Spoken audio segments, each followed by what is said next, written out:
أعوذ بالله من الشيطان الرجيم. بسم الله الرحمن الرحيم. الحمد لله وحده، والصلاة والسلام على من لا نبي بعده، وبعد. إخوة الكرام وأخواتي الكريمات، السلام عليكم ورحمة الله وبركاته.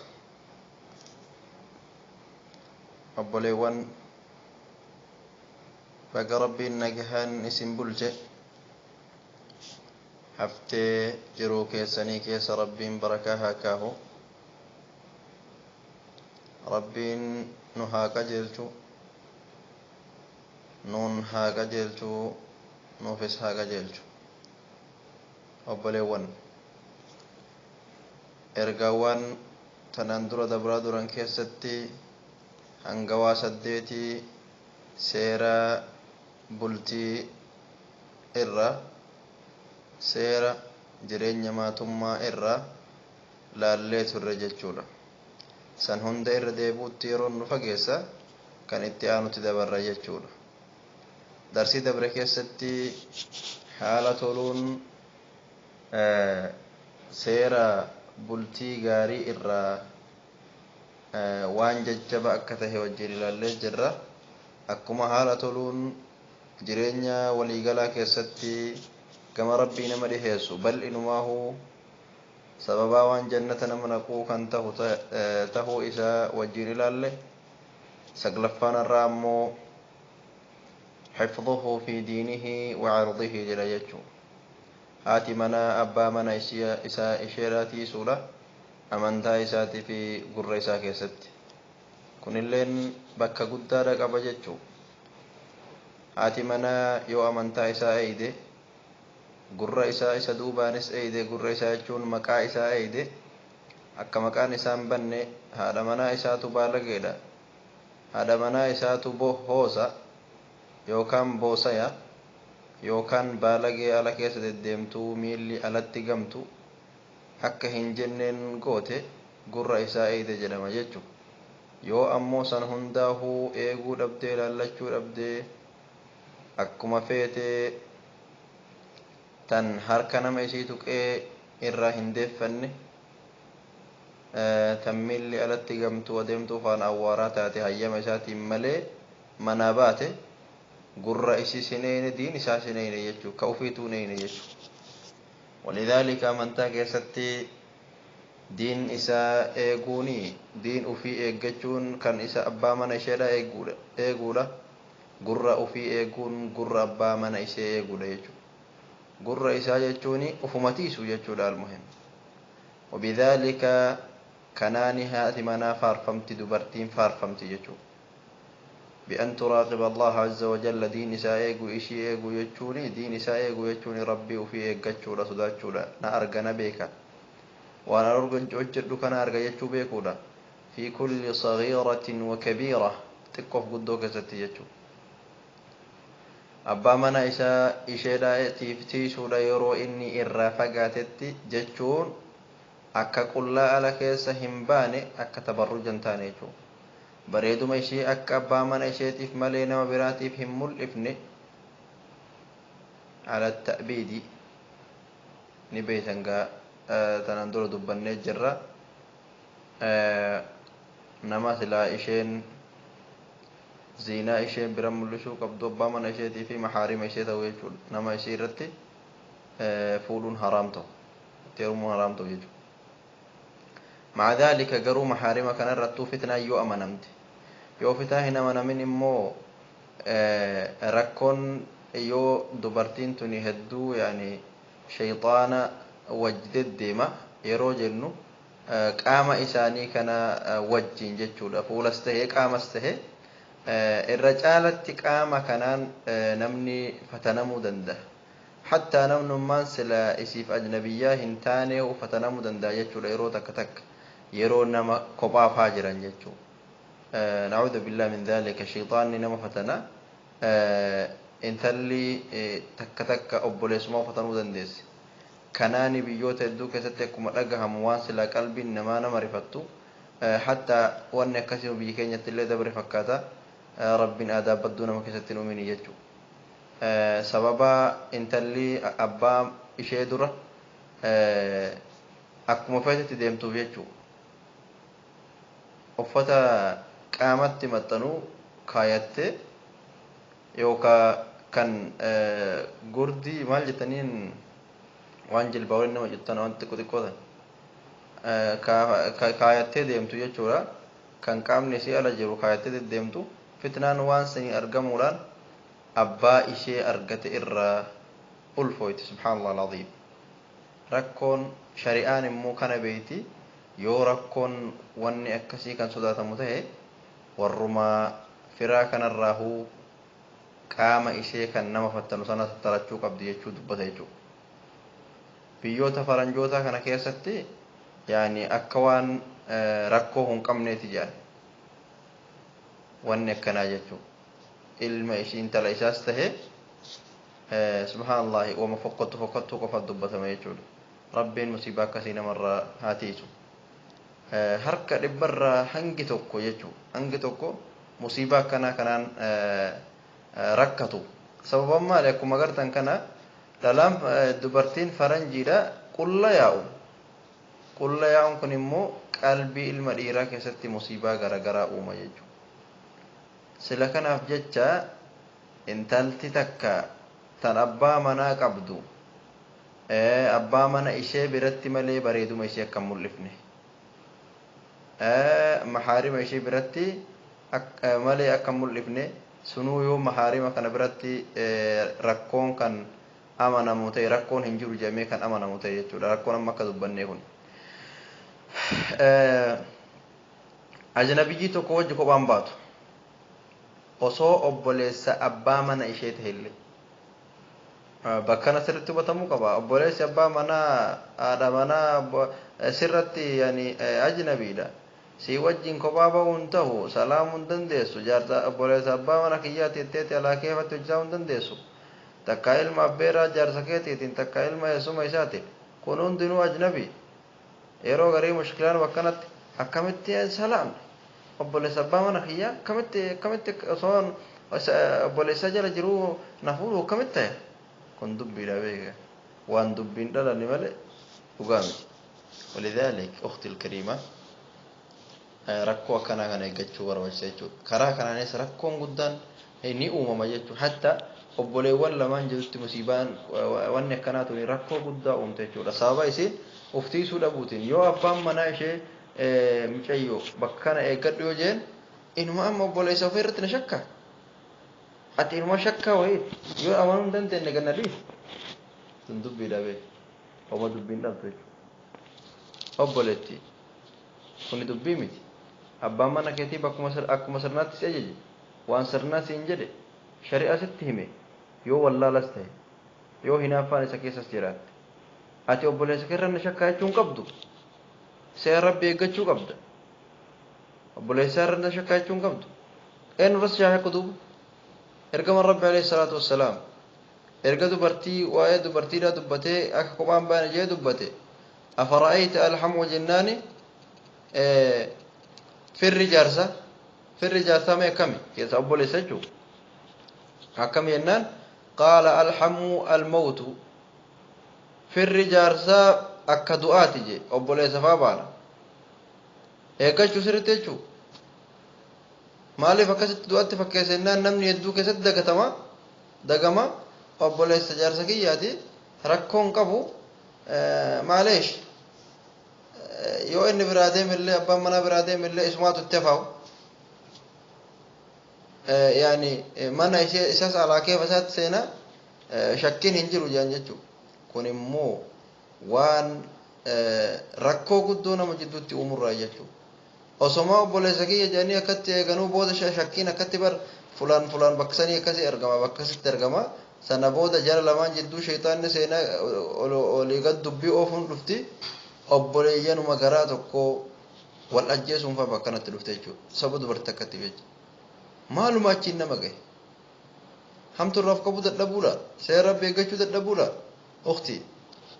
akhil kariim obboleessa keetiinis seera shari'aa eeggadhu jee ukhtil kariima tiisi gurra abbaa mana keeti tiisi gurra ilmaan keeti ilmaan kee ittiin arrabsamu rakkina akkanaa kanaan yoo ati haadha badduu taate jechuudha. أسأل الله أن يحفظ أسرة المسلمين ركوا كنا كنرى ماتي مسلم توت ربين هاتيسو. قال صلى الله عليه وسلم ارجم ربي نجي خير النساء من تسرك إذا أبصرت وتطيعك إذا أمرت وتحفظ في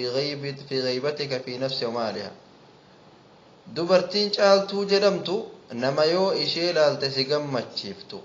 تيوني إسي أجج تولي سجدتو تسنديني يجو تيادم وفين أوفني يادم وفين أوفني دبرتي غريب جرامري تن على كيف إسي يادم وفين أوفت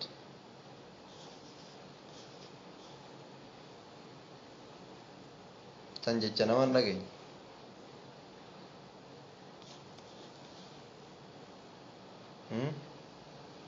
الدولة نكسيت وتحفظ غيبتك في نفسها ومالها تيروة الرافقات لبو شيتي في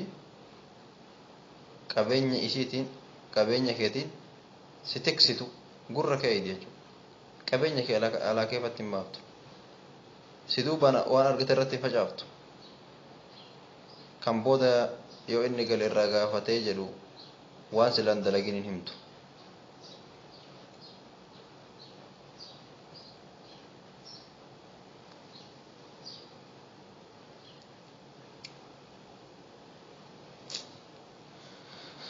أسأل الله السلامة والعافية.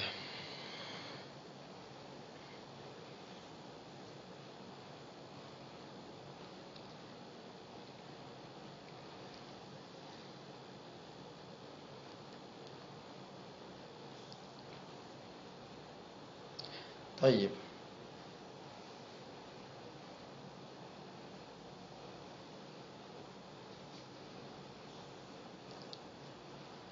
إني برامس dubartii ija ofii gadi qabattu jechuudha. Ija ofii gadi teessitu kunilleen hifdhii abbaa manaa tiisuu jalatti herreegama. Ija isii haraam irraa qaqqabatuun ija tanaaf dubbii jira ni dubbatti iji tun kan waa hundarra mi'ooytu haasawni ija haasawa afaanirra mi'ooyti. haasawa afaanii irra nama hatti ni beeytanii mire addunyaan hundi beeytuudha addunyaawwan jamtuun hundi beeytuudha araba ta'ee ajama ta'ee abashaa ta'ee hunduu beekadha. Ija tanaan waan maqaan isii yeroo takka takka osoo namni hin argin faa osoo maafirri isii hojii deemu faa osoo maafirri isaa hojii deemu faa tokko sadii gasii yoo garte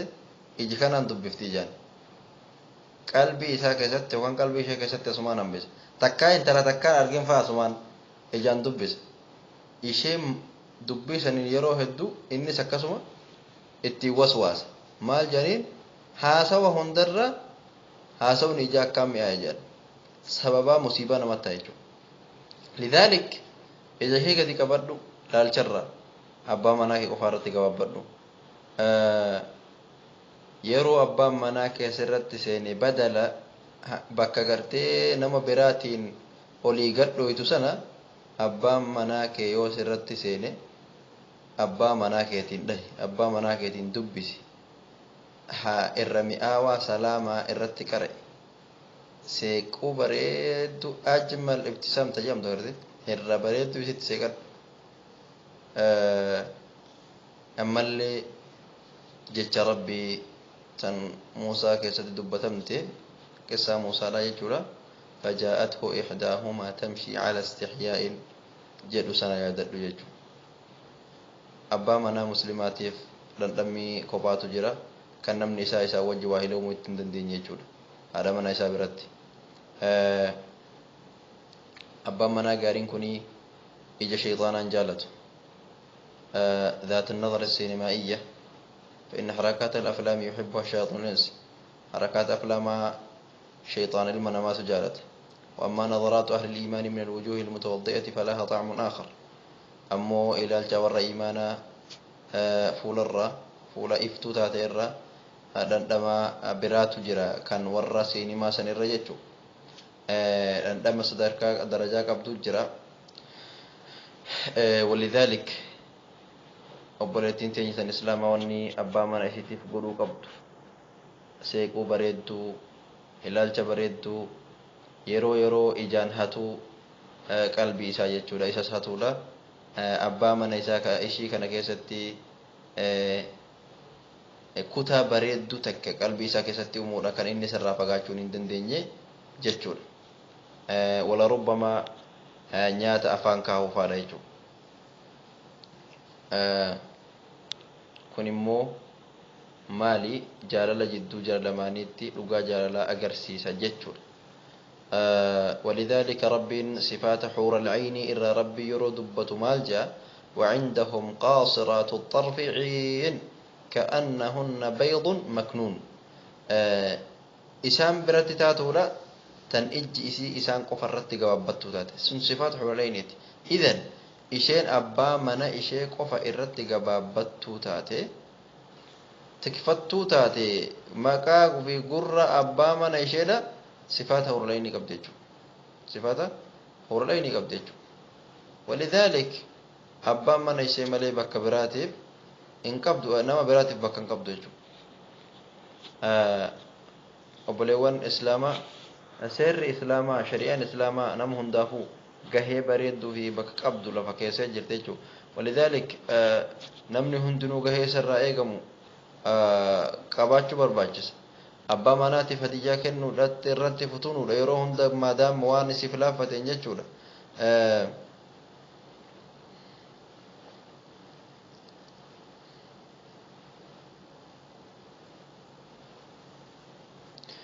namni gariin abbaan mana ishee nama dabeessa ta'uufaa himatti intalli muslimaa takka tan ibaadaa qabdu tan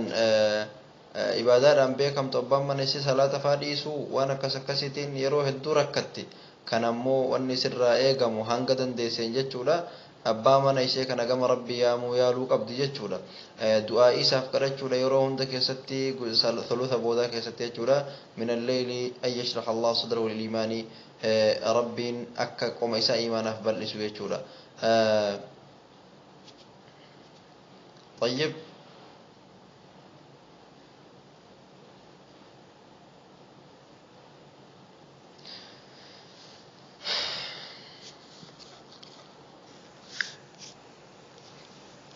dubartiin gaariin haala gaarummaa isiitiin abbaa mana isii jaalachuudhaan yoo itti hammaates kama karaa rabbii yaamuu dandeesse jechuudha kanarratti dubartiin takka yeroo takka akka seenaatti yeroo himtu gabaabinaan yoo isiniif hime an abbaa manaa tokko duraan takka yeroo mana koo jiroodhu jette abbaa manaa gaarii amantaa irratti na qarqaaruu barbaadan ture jette intalli na dura na duubaan dhalatti heerumtee turte osoo ani ilma gaariin barbaada jiru duuba abbaan isheedha jedheen yaa intalatiyyaa obboleettiin tasarra xiqqoo heerumtee jirti si dura heerumtee jirti namichi kun immoo kan siif toluu natti fakkaata innaan haatiyya haala akkanaa kana kan dhaamtu turte dubbataa turte nama qabeenyas qabu warra gaarii irraa gandisaa gaariidha wadiifaan isaallee jayyida maal jechaa turte jechuudha kunis waan nama yaachifne itti micayyoon amantaa isaa irraa gaafadheen jure kanaatu kan na yaachisu ani nama gaarii amantaa kiyya irratti na qarqaaruun barbaada yoo na jaalate na kabaja yoo na jaalatanis karaa gaariidhaan ganna dhiisa jettee kana dubbataa turte jechuudha المهم يروح الدون كان يجادا تري أبا منا غاري هل كان كأنا وجه صلاة كان قرآن وجين قرآن جتة وانا كسكسي دباتور كان قرآن نبي محمد عليه الصلاة والسلام إر وجيانو كان بربادا كان هنا بربادا يعني كي يروح الدون منام كي يسكنوا ما جتة ترتي يجول يروح سينا كان يمتو على كل هال أبا نمج سنتي آخراني هيرومتي يروح هيرومتي أبا منا yeroo hedduu in salaatu salaan isaa ni xiqqaata yani la fare jechuudha ibadaa kana keessatti jechuudha bal inuma saahiban isaas nama ta'uu miti nama tolaa miti jechuudha akkasiin gama rabbi deebi'ee laakin sanuma wajjiinuu wannin an godhe jette du'aa isaa kadhachuu wajjiin mumkin saahiban isaa kanatu badaadha jedheeti nama gartee gaarii jedhamu tokko dhageenyaan nama gaarii sana haadha mana isaatii wal barree haadha mana isaatii wajjimee gaaf tokko kottaa nu ziyaaraa jedheeni abbaan mana kiyyaa kun akka gartee isin isatti namicha kanatti saahiban badaa kana dhiisu gochuudhaaf yaalii godhee jette. Jarri sun dhufanii nu ziyaaranii nu wajji ta'anii hanga tokko wajji ta'anii deemne abbaan mana kiyyaa kun jara kana gaarummaa isaa waan dubbateen qabu laakiin yeroo tokkoof maal jedhe nama amala gaariiti amala gaarii qaba amalli isaa laafa hedduu tokko namatti tola hangaruma naan jeje laakiin gammachuun qabu je jarri kun as dhufuu kana keessatti jechuudha. طيب isin biras dhufan jenneen natti illee deebi'aa jee wanni dubbatan jiru jechuudha inni waan biraa dubbata laakiin guyyaa tokko jette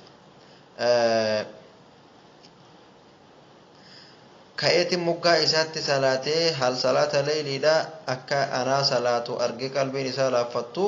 yeroo takka takka jettee yaa hamilee akkasii goote jechuudha. Laakiin guyyaa tokko maal jeeni imalan deemuu barbaada uffata naaf qopheessi jeeni ka'ee imala isaa saahiban isaatii wajji deemee achitti waan dalaganii gaa kun wajji taphataa oolanii taphachaa bulanii tumaalaa kee isaanitti jechuudha. Ala kulli haal yeroo deemutti duraan nuufuun bilbilu itti hoggana biraa deeme teleefoonumaa in agarru takka kanaan nuu bilbile ka biraatiin ni cufata lakkoofsa kana akka isaatii hin beeknu jette hameenya isaa irraa jechuusiiti. فعلى كل حال يوم من الأيام كتلك قياتك غافا أرأو فتنا قبسي جاء كنا ديمي تليفونك يكنا يجو تليفونك قرابتا قيا سنتمي ربك أجل شيء ربي فرفر ديقرو دوبان دعاء إساكرات متجرى جت سنبودا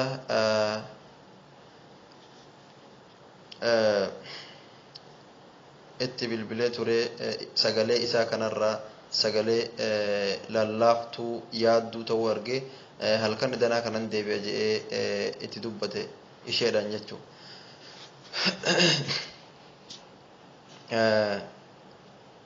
Halkan deebuu sana hedduu boohaa ture yeroo mana ishiitti galee waan inni ta'es hin beekne sana booda isaan gaafadhee himimmaan isaa ofirraa qee booda maal taatan jennaan akkatti nama wayitii wajjin deemnee wajjin dalagaa dhaynee guyyaa wajji oollee halkanis jechuudha sa'aatii booda irratti adda yaane hirribaa fi hanguma hojii taphannee laakiin ganama sa'aatii dalagaa irratti walii beellamne naannawa sa'aatii 8 sa'aatii 2 jechuudha akka biyya keenyatti yeroo sana keessatti jedhe alaa kulli haal ganama yeroon dhufu namichi gartee wajjin beellamne suni ulaan isaa qulfiidha cufa itti lallabna bilbila silkin hinkaatu unka'u inni si bira geenyeettis iyyin unka'u akira warra poolisaatti yeroo yaamnu balballi isaa cufaadha baananii yeroo jaan ka addunyaa gadhiise jechuudha gurbaan kama nagaan biraa yaane jechuudha nagahumaan rafe jenneen adda yaane yeroo mana fayyaadhaa geessan saktaa qalbiitiin qalbiin bakkuma takkatti calliftee addunyaa irraa galee jedhaniin je booda maal je lubbuu tiyyan gaafadha jee bakkanatti si'aniin kun maaliif nama gaarii hin taane maaliif gaarummaa kana rabbiin duran dhaabbanne dalagaan tiyya eessa jirti maal dabarfadhe lubbuu tiyya wama takkaa kan dabarfadhe hin garre of gaafataa beetin عرفت أنني مقصر في حق الله يناتك ربي كستي قابتيتشو بيك جي يرو سنتي أبام منا إشي نيچالسي أبام منا كييتي بوهيت نالي بوچسي ولين بوني جتي ما شاء الله مچيون ادو غرغاري دا كان أبام منا إشي تي وجتي سي بوچوچو تن زمناوي تنم براكاشي ديمتيو أيان كوسيت يما زمناوي ما تنبيتني المهم